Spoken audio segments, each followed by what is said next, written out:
2025년 10월 12일 초중 3부 예배를 시작하겠습니다. 하나님은 영이시니 예배하는 자가 영과 진리로 예배할지니라.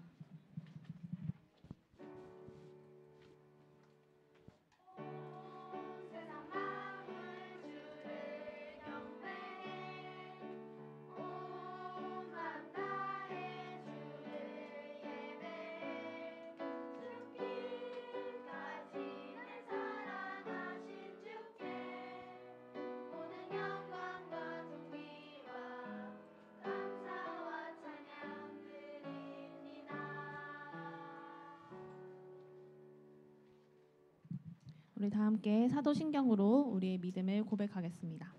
전능하사 천지를 만드신 하나님 아버지를 내가 믿사오며 그 외아들 우리 주 예수 그리스도를 믿사오니 이는 성령으로 잉태하사 동정녀 마리아에게 나시고 본디오 빌라도에게 고난을 받으사 십자가에 못 박혀 죽으시고 장사한 지 사흘 만에 죽은 자 가운데서 다시 살아나시며 하늘에 오르사 전능하신 하나님 우편에 앉아 계시다가 저리로서 산자와 죽은 자를 심판하러 오시리라.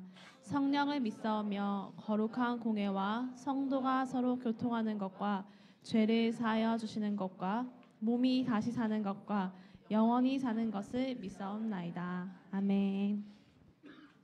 우리 이 시간에 또 우리를 사랑하셔서 오늘도 새롭게 또 우리를 이 자리에 불러주신 예수님의 사랑을 함께 찬양하겠습니다. 함께 박수 치면서 찬양할게요.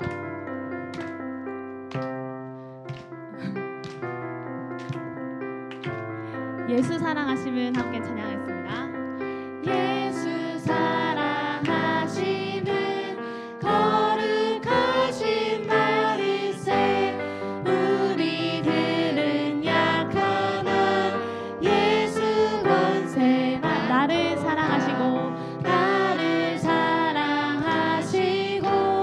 나의 죄를 다시서 하늘 문을 여시고 들어가게 한 번 더 찬양하겠습니다. 예수 사랑하심은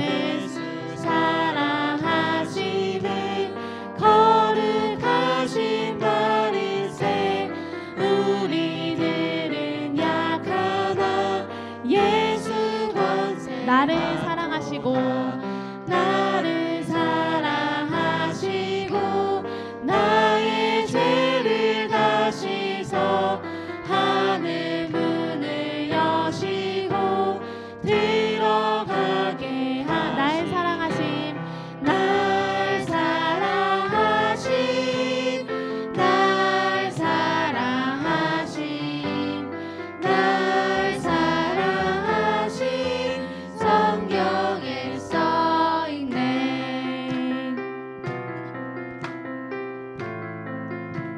내가 연약할수록 더욱 귀히 여기서 높은 보좌 위에서 낮은 나 한 번 더 찬양할게요. 내가 연약할수록 더욱 귀히 여기서 높은 보좌 위에서 낮은 나를 세상 사는 동안 나와 함께 하시고 세상 떠나가는 날 천국 가게 날 사랑하심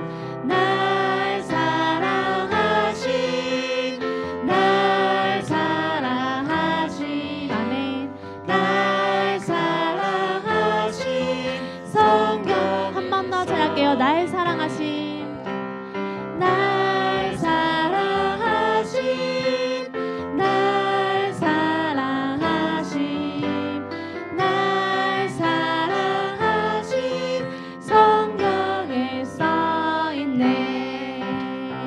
주는 나를 기르시는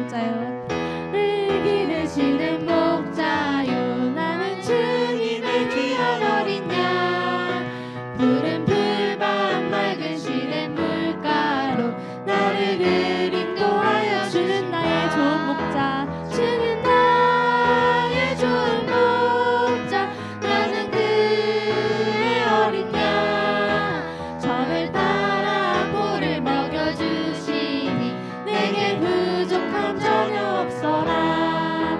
예쁜 새들 노래하는 아침과 너를 비키는 고운 황혼에 사랑하는 나의 목자 음성이 나를 언제나 불러주신다. 주는 나의 좋은 목자 나는 그의 어린 양 저를 따라 꿀을 먹여주시니 내게 부족함 전혀 없어라. 못된 짐승 나를 해치 못하고 거친 비바람 삼지 못하리. 나의 주님 강한 손을 펼치사 나를 주야로 지켜주신다. 아멘. 주는 나의 좋은 목자 나는 그의 어린 양 저를 따라 꿀을 먹여주시니 내게 한 번 더 찬양하겠습니다. 못된 짐승 나를 해치 못하고 거친 비바람 삼지 못하리. 나의 주님 강한 손을 펼치사 나를 주야로 한 번 더 찬양할게요. 못된 짐승 나를 해치 못하고 거친 비바람 삼지 못하리. 나의 주님 강한 손을 펼치사 나를 주야로 지켜주신다. 아멘. 주는 나의 좋은 목자 나는 그의 어린 양 저를 따라 꿀을 먹여주시니 내게 부족. 주는 나의 좋은 목자 주는 나의 좋은 목자 나는 그의 어린 양 저를 따라 꿀을 먹여주시니 내게 부족함 전혀 없어라. 아멘. 우리 함께 오늘 새로운 찬양인데요. 한번 보면서 가사를 보시면서 우리 주님의 능력 가운데 우리가 어떤 은혜를 받아 누리고 있는지 함께 찬양하겠습니다.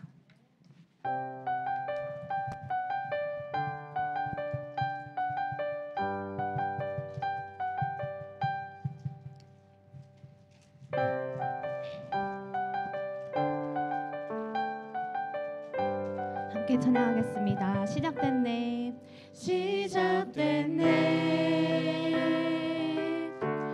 우리 주님의 능력이 나의 삶을 다스리고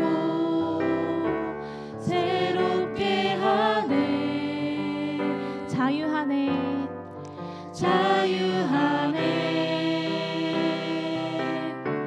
죄와 사망으로부터 나의 삶은 변하구나. 충만하네. 한 번 더 찬양할게요. 시작됐네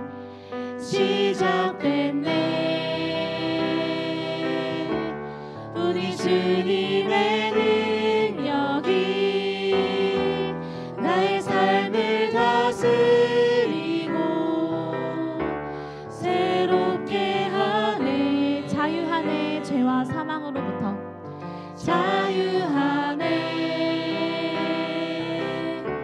죄와 사망으로부터 나의 삶은 변하구나.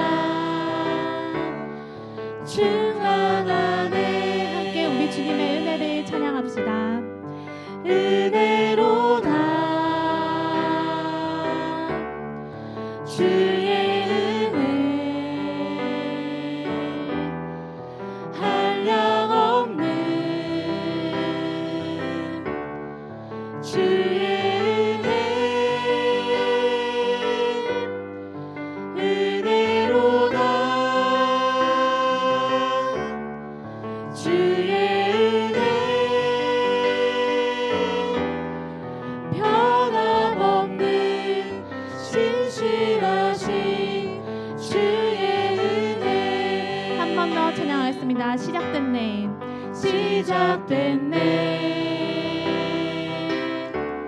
우리 주님의 능력이 나의 삶을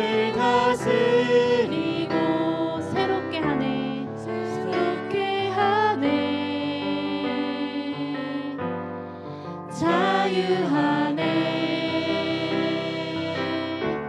죄와 사망으로부터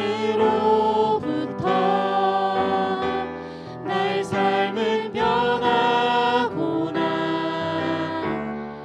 충만하네. 우리 선포하면서 함께 생명의 주, 날 살리신 주 십자가, 영원하신 주의 사, 우리를 위해 죽으시고 우리를 위해 죽으시고 다시 사신 생명의 주, 날 살리신 주 십자가, 영원하신 주의 사랑.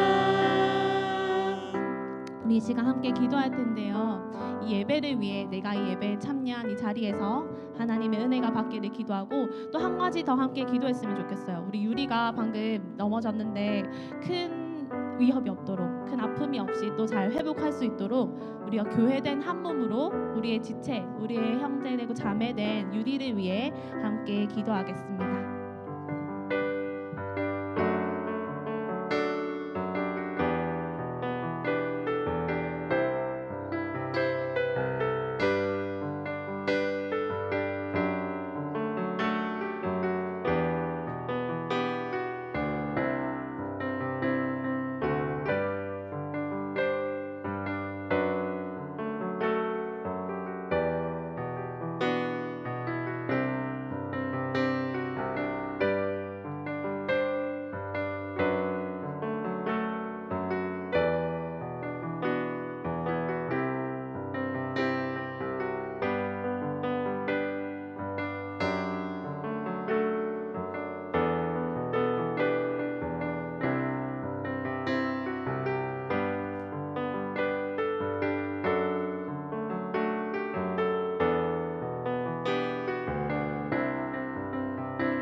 기도드리겠습니다. 하나님 아버지, 하나님께서는 저희를 사랑으로 부르셔서 성자 하나님의 성육신과 성령 하나님의 내주하심을 선물로 주셨습니다. 그리스도를 이 땅에 보내셔서 구원의 길을 여시고 같은 은혜를 저에게까지 임하도록 하시니 감사합니다. 주님께서 성령을 통해 저희 마음속에 거하심을 알고 있습니다. 초등 선부 친구들과 선생님들, 우리 모두의 마음이 하나님 아버지 당신의 마음이 있는 곳에 있기를 원합니다. 우리의 두 눈이 하나님 아버지가 바라보는 영혼에게 향하길 원합니다. 우리의 마음이 하나님 아버지의 마음을 알아 우리의 뜻이 하나님 아버지의 뜻이 될 수 있기를 원합니다. 예수님의 이름으로 기도했습니다. 아멘.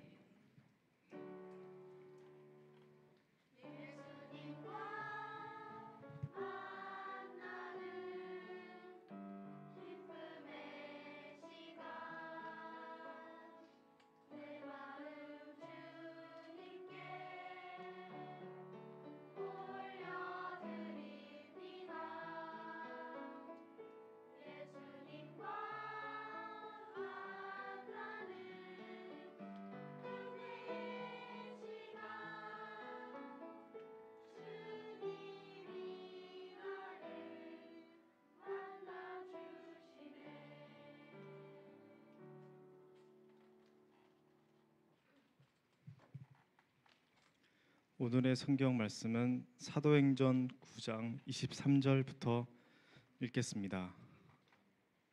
사도행전 9장 23절입니다. 13절입니다. 저부터 읽고 서로 돌아가면서 읽도록 하겠습니다. 아나니아가 대답하되 주여, 이 사람에 대하여 내가 여러 사람에게 듣사온즉 그가 예루살렘에서 주의 성도에게 적지 않은 해를 끼쳤다 하더니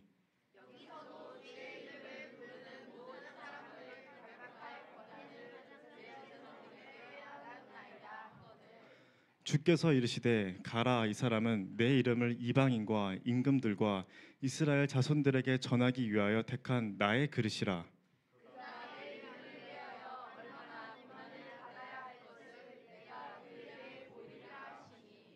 아나니아가 떠나 그 집에 들어가서 그에게 안수하여 이르되 형제 사울아 주 곧 내가 오는 길에서 나타나셨던 예수께서 나를 보내어 너로 다시 보게 하시고 성령으로 충만하게 하신다 하니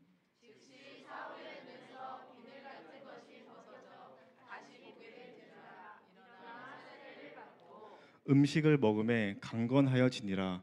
사울이 다메섹에 있는 제자들과 함께 며칠 있을새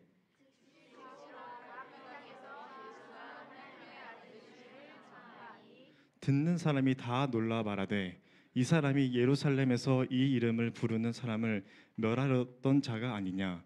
여기 온 것도 그들을 결박하여 대제사장들에게 끌어가고자 함이 아니냐 하더라. 다 같이 하겠습니다. 사울은 힘을 더 얻어 예수를 그리스도라 증언하여 다메섹에 사는 유대인들을 당혹하게 하니라. 아멘.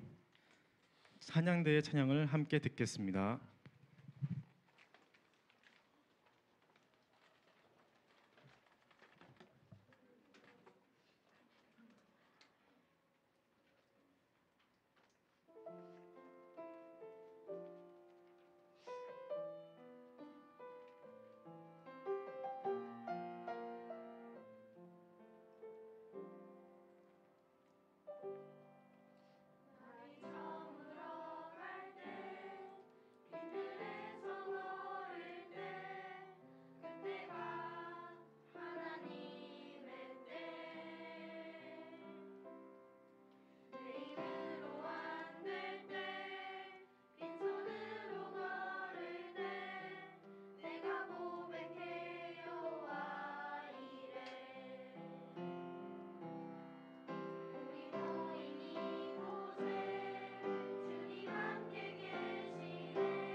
다음은 강한빛 전도사님의 말씀을 듣도록 하겠습니다.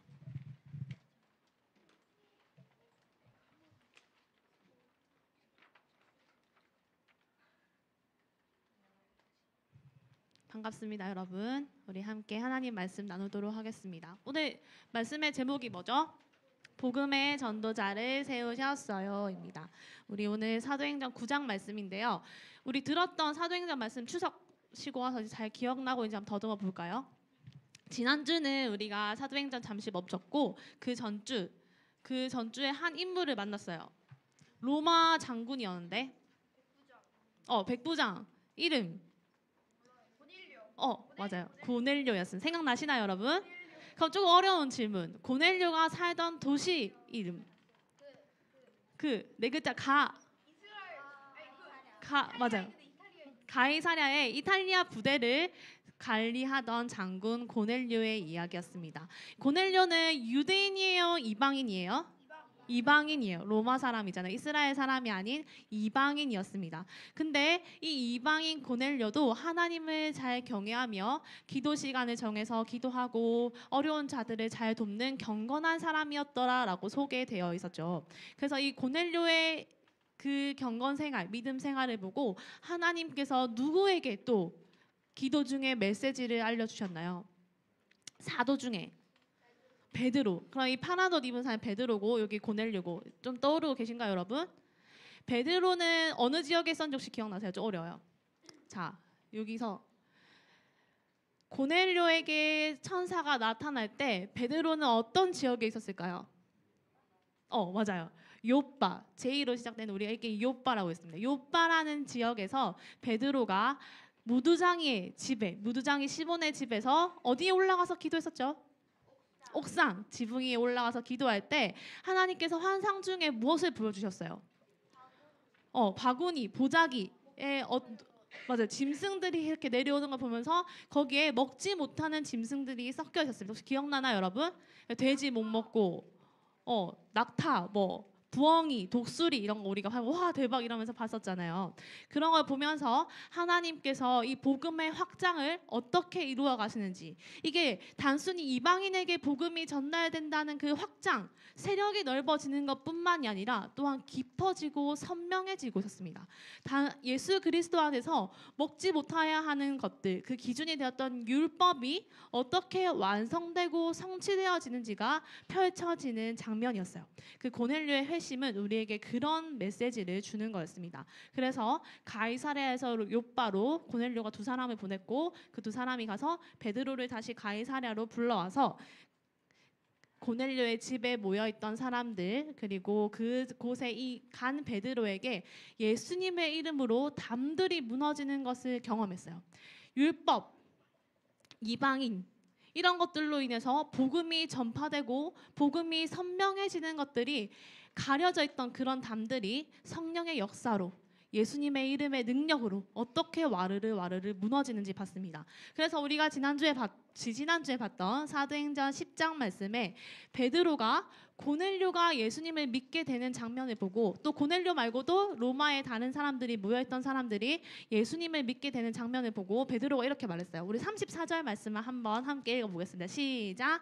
베드로가 입을 열어 말하되 내가 참으로 하나님은 사람의 외모를 보지 아니하시고 라고 고넬료의 회심 장면을 보고 베드로가 이렇게 깨달았습니다. 그럼 여러분, 여기서 이렇게 하나님이 사람의 외모를 보지 아니하신다, 이 말이 무슨 말이었는지 혹시 기억나세요? 고넬료 같이 못생긴 사람도 예수님 믿을 수 있네? 나처럼 잘생긴 베드로만 믿을 수 있는 게 아니었네, 이 말이었나요? 아니죠. 그 외모가 아니죠. 이방인과 유대인으로 육신의 혈통을 따라 나눠져 있던 그 모든 것들이, 그 담이 복음 안에서는 다 화해되고 무너지고 화평케 된다는 것을 베드로가 몸소 체험했다는 그 말이었습니다. 그래서 하나님께서는 화평의 복음으로 복음을 믿지 못하게 나눠졌던, 갈라졌던 그 사람과 사람 사이, 그리고 더 나아가서는 내 안에 있던 그런 모든 담들까지도 모두 다 무너뜨리신다는 것을 봤어요. 그래서 베드로가 고넬료의 그 사건 이후에 자신의 사도들, 동료들에게 가서 역시나 우리가 잘못 생각하고 있었다, 우리가 이 복음을 아직 잘 몰랐구나, 하나님께서는 이렇게도 역사하고 계시구나 하는 것을 경험한 것을 나누면서 점점 더 이 복음이 선명하게 드러나는 것을 볼 수 있었습니다. 여러분, 단순히 복음의 세력이 커진다, 예수님 믿는 사람들이 많아진다, 교회의 사람들이 50명에서 100명, 3,000명, 5,000명 많아진다, 여기만 자꾸 포인트가 되는 것이 아니라 선명해진다는 것을 우리가 기억하면 좋겠어요. 담 뒤에 가려져 있던 예수님의 이름을 믿는다는 것이 무엇인지 몰랐던 그것이 예수님의 이름의 능력으로 이 담이 무너지고 부서지면서 복음의 내용이 점점 더 자유케 하는 복음, 화평케 하는 복음이 확실해지구나 하는 그 여정을 우리가 사도행전을 통해 함께 보고 있습니다. 자, 그러면 오늘 본문을 살피기 위해서 또 한 가지 이야기, 우리가 봤던 이야기를 하나 더 볼게요. 혹시 누구의 이야기인지 여러분이 장면을 보고 떠올려 보세요. 이전에, 고넬료보다 더 전에 우리가 들었던 이야기 있어요. 이 뭔가 여기 앞에 선 사람들이 뭔가를 던지고 있는데 뭘까요? 맞아요. 여기 스데반이 있었고 돌을 던지고 있던 그 스데반이 예수님의 이름을 전했을 때 겪었던 일을 또 연출한 한 장면입니다. 그래서 성경에 이렇게 표현이 되었죠. 우리 함께 읽어보겠습니다. 시작. 보라 하늘이 열리고 인자가 하나님 우편에 서신 것을 보노라 한데 그들이 큰 소리를 지르며 귀를 막고 일제히 그에게 달려들어 성 밖으로 내치고 돌로 칠세 증인들이 옷을 벗어 사울이라 하는 청년의 발 앞에 두니라. 아멘. 오늘 이제 또 우리가 새로운 인물을 한 명 마주하게 됩니다. 정말 유명한 이 인물이 드디어 나와요. 누굴까요? 사울. 또 우리가 이 사울에 대해서 아는 이름이 하나 더 있죠. 바울. 맞아요. 바로 이제 드디어 그 사람이 나옵니다. 그래서 오늘 저 말씀 제목이 뭐였죠? 복음의 전도자를 세우셨어야 할 때 그 복음의 전도자 누굴까요? 그러면 바울에 대한 이야기. 바울의 성경에서 바울이 첫 등장하는 장면이에요. 어떤 지금 상황에 바울이 등장했어요? 사울이 스데반을 죽일 때 그럼 이 사울의 위치는 어디였을까? 스데반의 죽음을 막는, 스데반을 도와주는 사람의 위치였을까? 스데반의 죽음을 위해서 힘쓰는 사람들을 인정하는 위치였을까요? 맞아요. 스데반의 죽음이 너무나 당연하고 너무나 옳고 합당한 일이라고 여기는 사람이었습니다. 그러면은 사람들이 돌을 던지는 사람들이 사울의 발 앞에 뭘 놔뒀다고요? 옷을 놔뒀습니다. 옛날 이 고대 이스라엘 사회에서는 옷이 여러 가지를 확증하는 것 중에 하나였거든요. 그리고 신발로 확증한 것도 있었어요. 구약 이야기 중에 혹시 생각나는 거 있어요?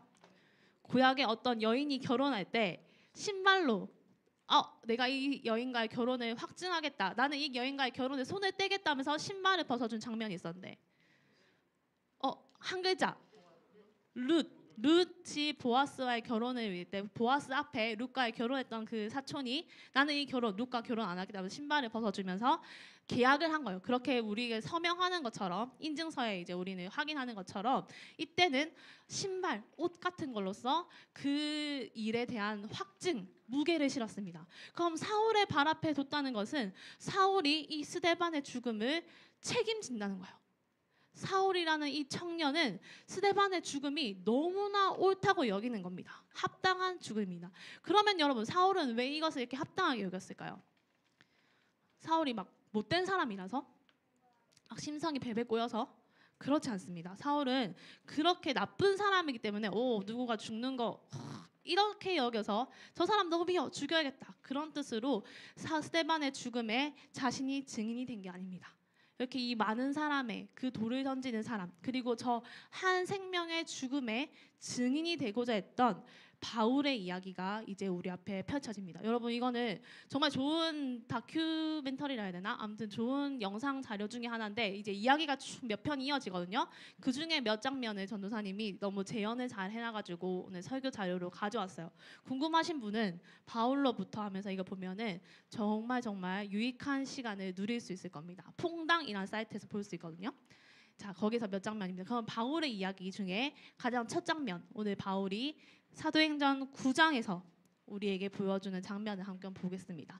우리가 앞전에 스데반의 죽음을 살피면서 봤는데요. 스데반의 죽음 이후에 예루살렘에 무슨 일이 벌어졌는지 혹시 기억하시나요? 전도사님이 PPT에 세 글자 두 글자 여러분이 못 봤던 두 글자가 있었어요. 박해 맞아요. 박해인데 어떤 박해였죠? 큰 박해, 아주 큰 박해로 인해서 예수님을 믿던 예루살렘에 살던 사람들이 어떻게 됐다 그랬어요? 흩어졌습니다. 이게 실제 지금 이스라엘 예루살렘의 모습이고요. 지도로 이제 표현을 하자면 이 예루살렘이라는 곳에서 그 박해 때문에 스데반이 죽고 계속해서 사울과 같이 유대인의 지도자들이 예수님을 믿는 사람을 어떻게든 찾아내서 예수님을 믿지 못하도록 물리적으로 압력을 가하는 일이 무시무시하게 벌어졌습니다. 그래서 말하자면 피난을 간 거예요. 그 박해로부터 괴롭힘으로부터 안전한 곳을 찾아 예루살렘으로부터 흩어졌습니다. 우리가 또 살펴봤던 이야기 중에 이 흩어짐 가운데 사마리아로 간 사람 누가 있었죠? 사마리아로 간 사람. 본명 그 원어 이름은 P로 시작해요. P. 누구? 맞아요. 빌립, 경건한 사람 7 중에 스데반, 그리고 빌립이 사마리아에서 복음을 전하고 또 에디오피아 내시를 만나서 복음을 전하고 하는 그 과정도 지금 여기 가운데 있었습니다. 그래서 예수님을 믿는 사람들이 이렇게 막 흩어지잖아요. 그러면 여기에 있던 사울은 어떻게 됐을까? 사울과 같은 뜻을 가진 사람들이 예수님 믿지 마 쫓아다녀서 안 되겠다고 도망가니까 사울은 그럼 어떻게 될까? 이제 예루살렘이 깨끗해졌네. 예루살렘을 잘 지키자라고 했을까? 아니면 어떻게 했을까? 쫓아갔습니다. 쫓아갔어요. 어딜 도망가? 너네가 거기서는 예수님 믿으면 되는 줄 알아? 안 돼. 라고 사울이라는 이 청년은 너무나 선하고 옳은 뜻을 가지고 내가 이 복음이라고 하는 예수님의 이름이라고 하는 이것이 전파되는 것을 막아야 돼. 이게 전파되면 큰일 나. 어떻게 여겼냐면요. 전염병처럼 여겼어요. 코로나 바이러스가 퍼지는 걸 막아야 돼. 필사적으로 사람들이 막았던 것처럼 바울은 이 예수님의 이름이 전파되는 것이 이 나라가, 이 도시가 오염된다고 생각했어요. 그래서 그 박해를 더 적극적으로 하기 위해 우리가 오늘 읽지는 않았지만 사도행전 9장 앞절의 말씀을 보면은 사울이 더 높은 사람에게 가서 자신의 이 쫓아감, 박해를 합당하기 위한 말하자면 공문을 받아갑니다. 그래서 그 공문을 받아서 내가 이 공문을 들고 저기 있는 유대인들을 박해하러 가겠습니다. 더 저기 있는 그리스도인들이 예수님의 이름을 믿지 못하도록 내가 막으러 가겠습니다 하고 딱 공문을 들고 사울 역시 예루살렘을 떠났습니다. 혹시 어느 지역으로 갔는지 아세요? 어느 도시로? 다로 시작해요. 다. 세 글자 9장 2절에 보면 나옵니다. 다메색, 맞아요. 다메색이 여기 위에 있거든요. 예루살렘 위에.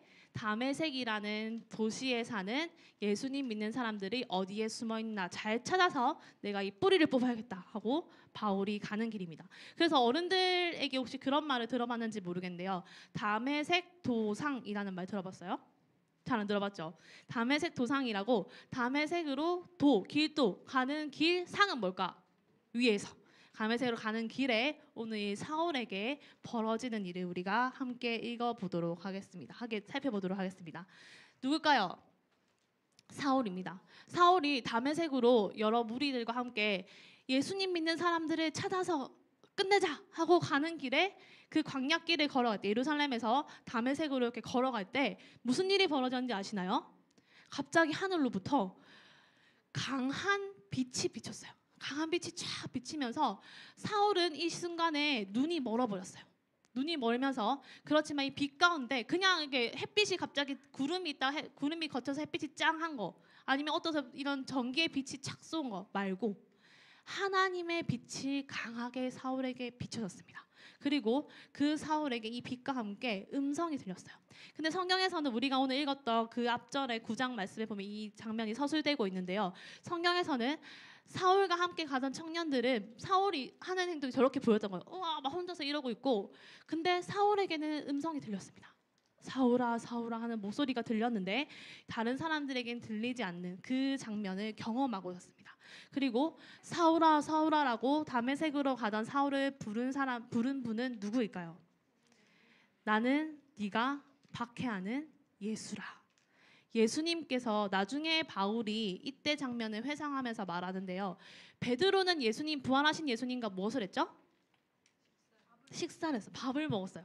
물고기를 먹고 떡을 먹었던 것처럼 또 다른 제자들이 부활하신 예수님을 그렇게 마주했던 것만큼이나 사울은 이때 나도 부활하신 예수님을 보았다라고 얘기를 합니다. 그래서 사울이 지금 뭐 하러 가는 길이었어요? 예수님을 믿는 사람들을 박해하러 가는 길이었습니다. 근데 이 빛으로 인해 사울은 눈이 멀어버리고 가던 길이 멈추고 다메섹으로 가서 예수님 믿는 사람을 찾으려 했으나 사울의 그 목적지가 변경돼서 다메섹의 어떤 집으로 들어가게 됩니다. 거기에 그 집에 사는 사람을 우리가 오늘 읽었던 9장 12절에 등장합니다. 그 집에 사는 사람 12절에 나오는 이름 누굴까요? 아나니아라는 사람입니다. 다메섹에 가가지고 아나니아라는 사람을 사울이 만나게 됩니다. 사울은 지금 눈이 보이나요? 안 보이나요? 아직 눈이 보이지 않습니다. 그리고 유다의 집에 가서 아나니아라는 사람을 만나러 가고 있습니다. 근데 사울은 너무나 괴로웠어요. 지금 여기 배우가 연출하는데 아 하고 소리를 지르고 있는 장면이거든요.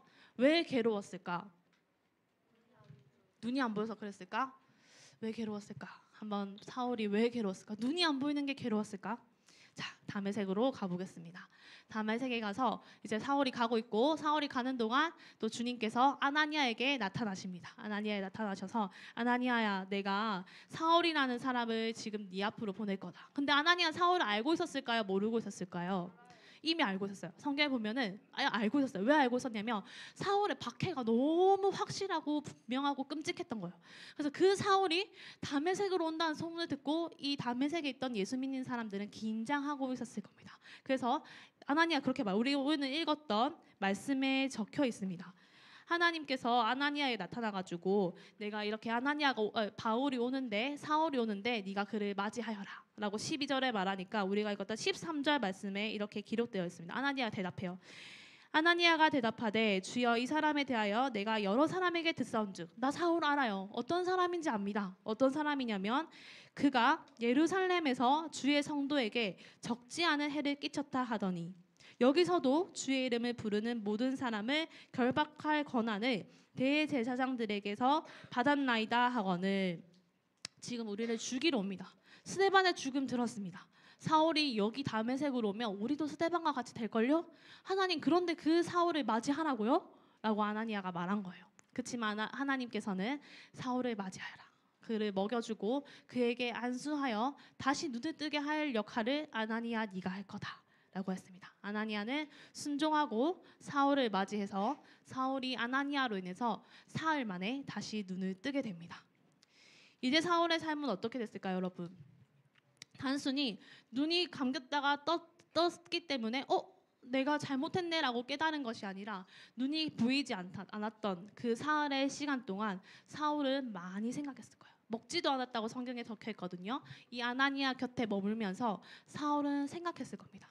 아까 그 괴로워했던 사울의 장면을 잘 기억하세요. 눈이 보이지 않았던 사울, 무엇이 괴로웠을까? 이 사흘의 시간 동안 사울은 무슨 생각을 했을까? 그리고 그 시간이 지나 그 다음에서 사울에 대해 성경은 이렇게 기록하고 있습니다. 스데반의 죽음에 합당한 증인으로 그 발 앞에 놓인 옷을 바라보았던 사울에 대해서 이 다메섹 사건 이후에 이렇게 기록하고 있어요. 이제 사울이 겪은 일입니다. 함께 읽어볼게요. 사도행전 9장 우리가 오늘 22절까지 읽었고 그 다음에 사울이 한 행동입니다. 함께 읽도록 하겠습니다. 시작. 여러 날이 지나매 유대인들이 사울 죽이기를 공모하더니 그 계교가 사울에게 알려지니라. 그들이 그를 죽이려고 밤낮으로 성문까지 지키거늘 그의 제자들이 밤에 사울을 광주리에 담아 성벽에서 달아내리니라. 상황 이해 가시나요, 여러분? 원래 우리가 지금까지 봐왔던 맥락 속에서 그 문맥 속에서는 여기 이름이 바뀌어야 돼요. 저 유대인들의 자리에 누가 들어가야 돼? 누구 이름이 있어야 될까? 사울. 그리고 사울의 이름에 누가 있으면 좀 그나마 자연스러울까요? 뭐 베드로, 빌립, 요한. 우리가 지금 읽어왔던 맥락은 그렇습니다. 근데 지금 성경은 뭐라고 했어요? 자리가 완전히 바뀌었습니다.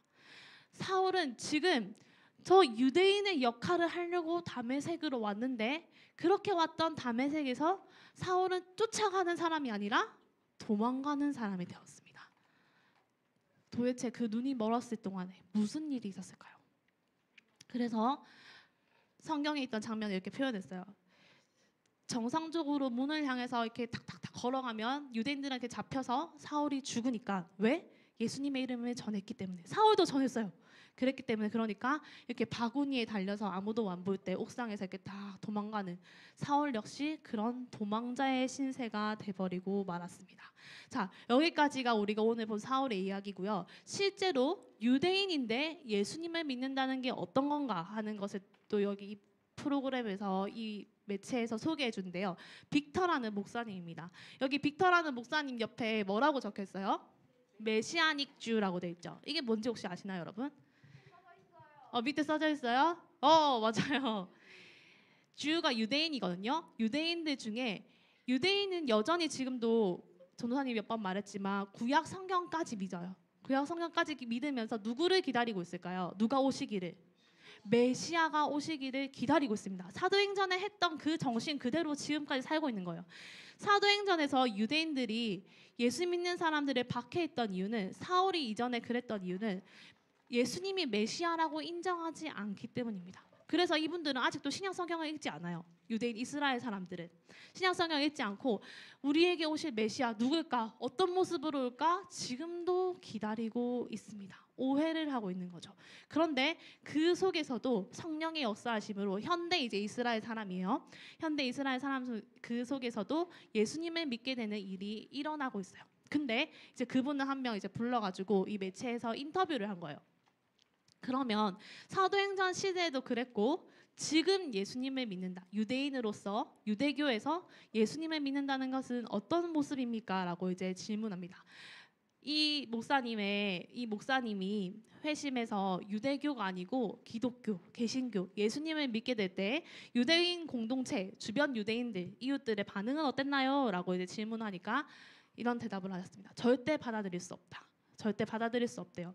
그리고 그냥 우리처럼 네 종교는 기독교구나, 나는 유대교야 이렇게 하는 게 아니라 어떻게 하냐면 여전히 비슷한 박해가 벌어집니다. 스데반만큼은 아니겠지만 돌을 던지는 일이 일어난대요. 그 아이들한테 사탕을 조롱하는 거겠죠. 아이들에게 사탕을 주면서 저 메시아닉 주라고 표현하지 않게 저 사람 배신자야. 돌 던져도 돼. 지금도 그런데요. 유대 공동체에서 예수님을 믿는다는 건 지금도 그렇게 여김을 받는 일이라고 합니다. 유대인들 입장에서는 처단해야 되는 배신자인 거예요.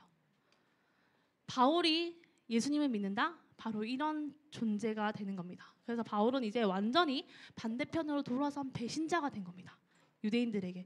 그리고 한편 베드로와 제자들 그리고 사도들이 있는 예수님을 믿는 사람들에게는 바울은 그럼 환영받는 사람일까?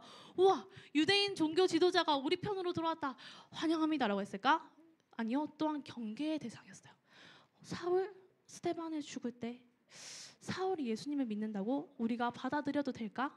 여전히 바울은 이제 여기서도 배신자가 됐고 여기서도 경계의 대상자가 된 그런 인물이 되어 버렸습니다.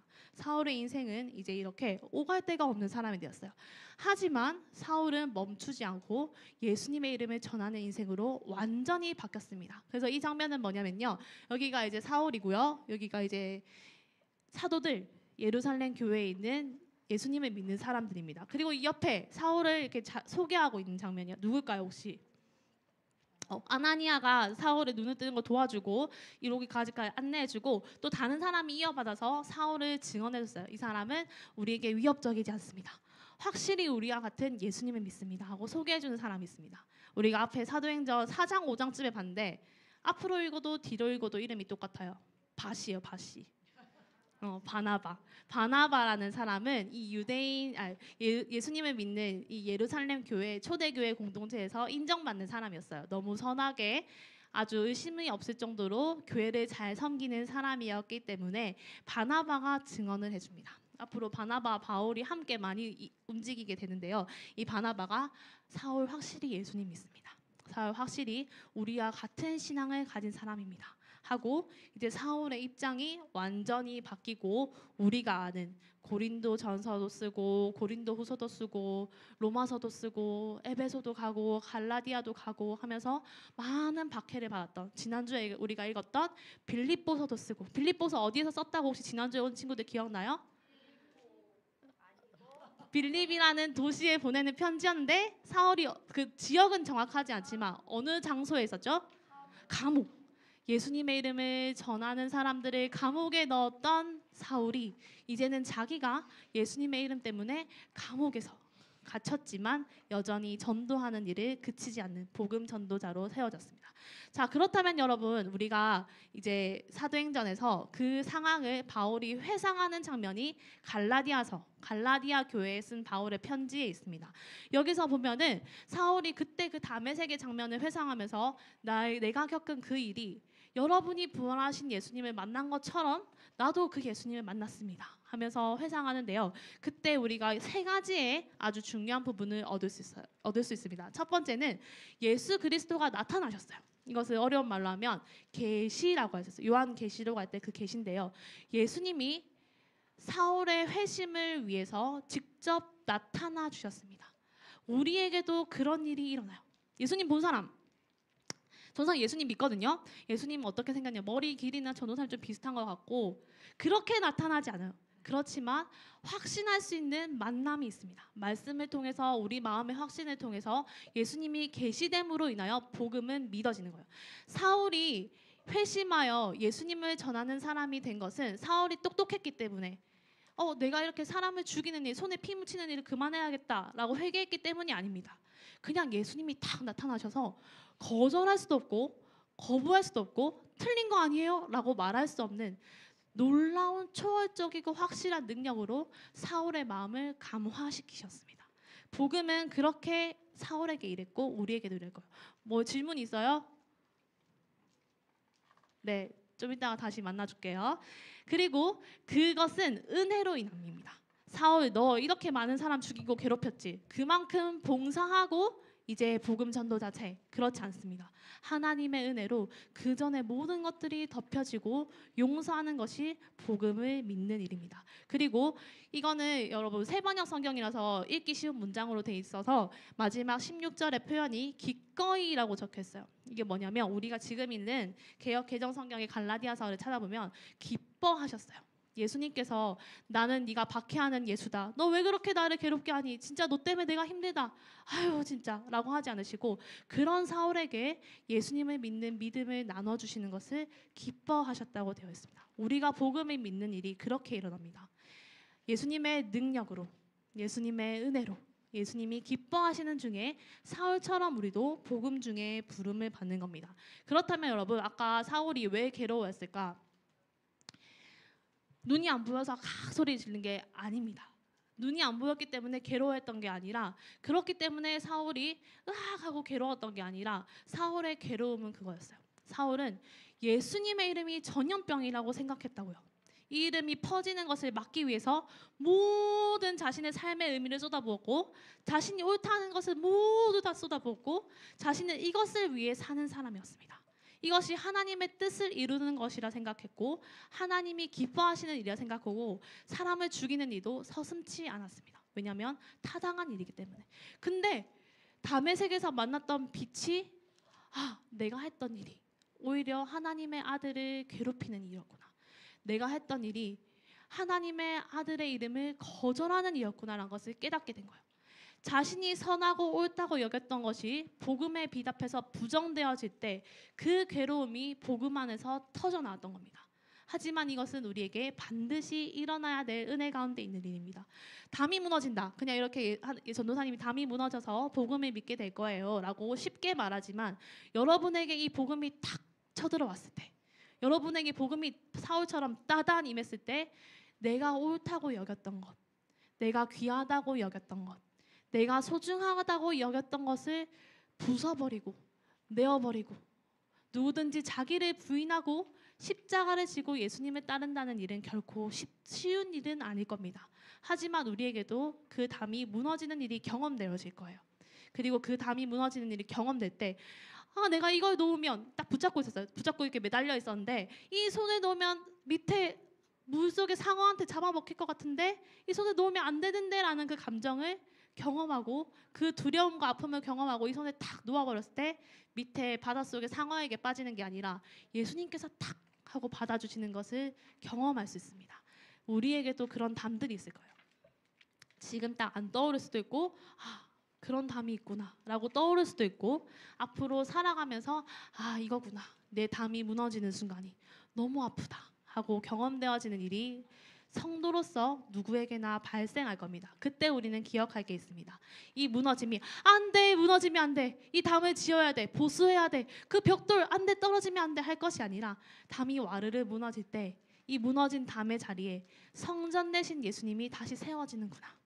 예수님의 생명이 내 안에 이 담이 무너진 자리에 세워질 것이구나 라는 것을 기대하고 소망할 수 있는 백성들이 되는 것입니다. 이제 말씀을 맺겠습니다. 여러분, 우리에게도 복음이 다가왔을 때 이 담이 무너지는 경험이 생겨질 때 이 말씀이 여러분에게 기억났으면 좋겠어요. 아프지만 무섭지만 이 담이 무너졌을 때 내 안에 이제 생명이 지어지는구나, 무너지고 새롭게 세워지는 그 생명을 경험하는 복음의 수혜자들이, 복음의 성도들이 되었으면 좋겠습니다. 우리 말씀을 기억하면서 함께 기도하겠습니다. 손을 모으고 화면을 보고 마음을 모아 기도하겠습니다. 막힌 담을 허무시는 하나님, 우리가 예수님을 만나고 예수님의 참된 생명을 채워가는 시간을 인도해 주세요. 이를 위해 우리를 부르신 주님, 우리의 힘과 결심과 지혜로는 복음을 깨닫고 믿는 일이 불가능하지만 주님의 자비와 은혜로 우리에게 그 복음을 날마다 계시해 주시고 기쁘신 뜻 가운데 우리를 변화시켜 주세요. 우리를 기뻐하시는 예수님의 이름으로 기도합니다. 아멘. 우리 말씀을 생각하면서 우리는 주의 움직이는 교회 찬양하겠습니다.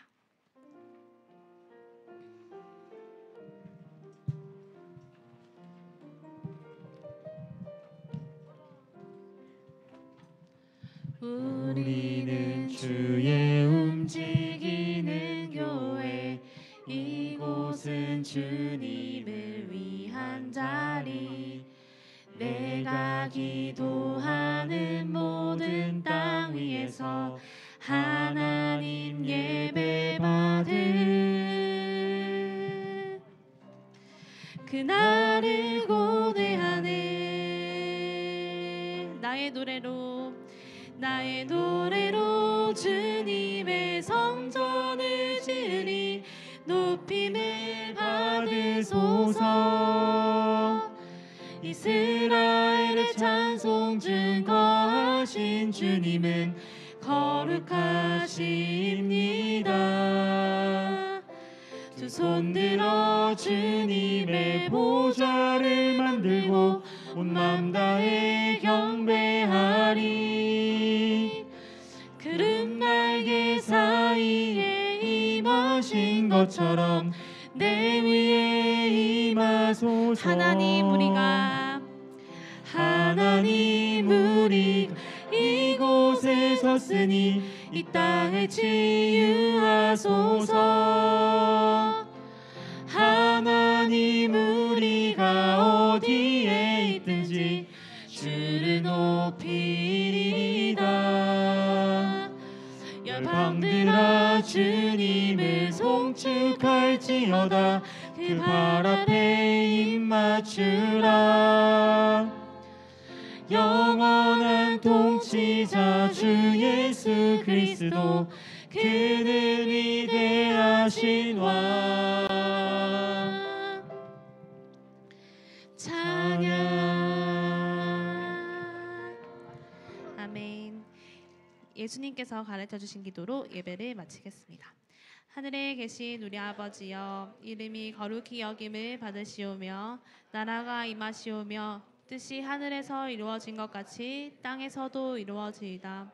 오늘 우리에게 일용할 양식을 주시옵고 우리가 우리에게 죄진 자를 사하여 준 것 같이 우리 죄를 사하여 주시옵고 우리를 시험에 들게 하지 마시옵고 다만 악에서 구하시옵소서. 나라와 권세와 영광이 아버지께 영원히 있사옵나이다. 아멘.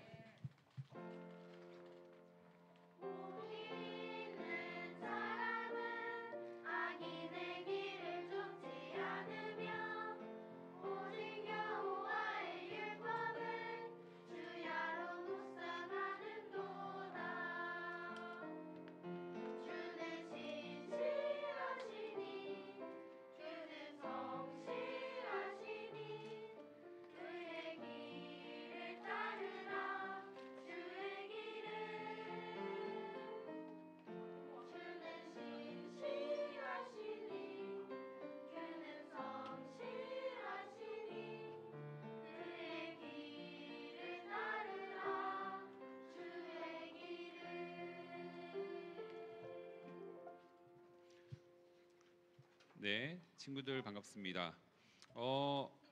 일단 놀랄 수도 있는데 유리는 괜찮습니다. 그러니까 너무 걱정하지 마시고 설교 필기 QR 찍으셔서 해주시기 바라고요. 저희가 크리스마스 때 함께 할 이제 공연을 할 건데 같이 하게 될 찬양 한번 같이 들어보려고 그러니까.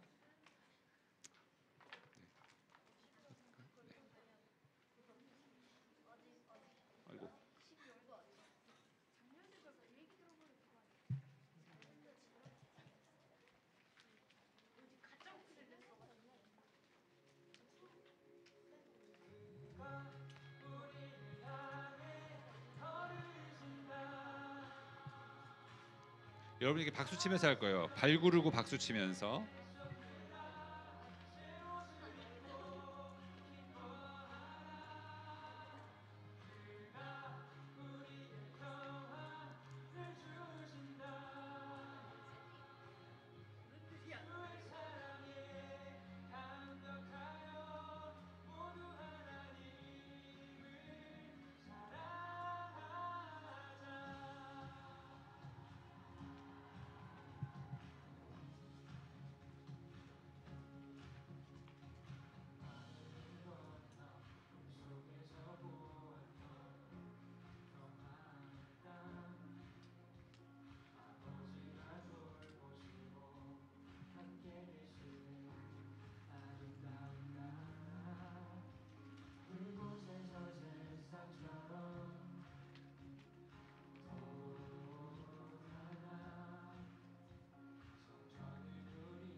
야, 드럼 치는 분이 민건이 좀 닮은 것 같아.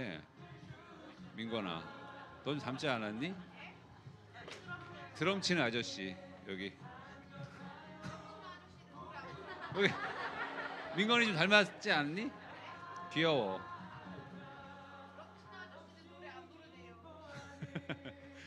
우리 민건이 드럼 치게 해야겠다.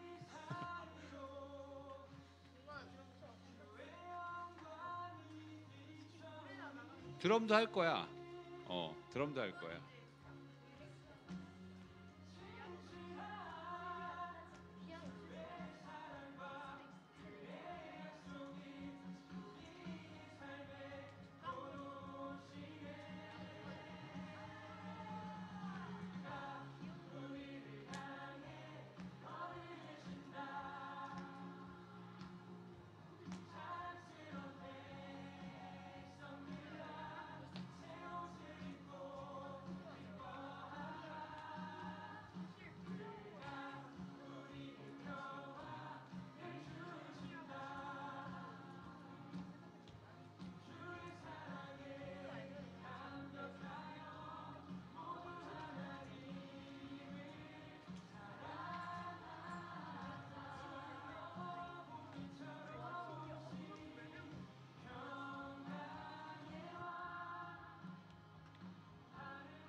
그 요 찬양을 여러분들한테 좀 맞춰서 좀 바꿔서 이렇게 길진 않을 거고 한번 해보려고 그래요. 그래서 박수도 치고 발도 그르고 하면서 멋있게 좀 만들어 보려고 합니다. 시간이 많이 지났네. 퀴즈 준비해 왔는데 다음 주에 할게요. 너무 기분 좋아요. 알았어. 근데 너무 쉬운 걸 준비했어 선생님 오늘. 금방 맞출 것 같긴 한데 자 오늘은 수학입니다. 지난주 국어였죠? 오늘은 수학. 자 숫자 3개가 있는데 더해도 6이고 곱해도 6이야. 그래서 민건이 너 정말 또 있어. 내가 하나 더 이럴 거까지 준비했어요. 이건 그냥 저기 아재 개그인데. 뭐야? 아니야. 자, 거짓말을 계속하는 사람이 있어요. 3글자로 뭐라 그럴까요? 뭐? 사기꾼. 맞아. 사기꾼도 거짓말 계속하죠. 또 3글자로. 그래 아니야. 야, 이거 좀 어려운가 보다 이거 그렇지? 거짓말 계속하는 사람. 라이어. 자 약간 접근이 좋아. 계속. 또라이죠 또라이. 자 공과 공부하겠습니다. 네.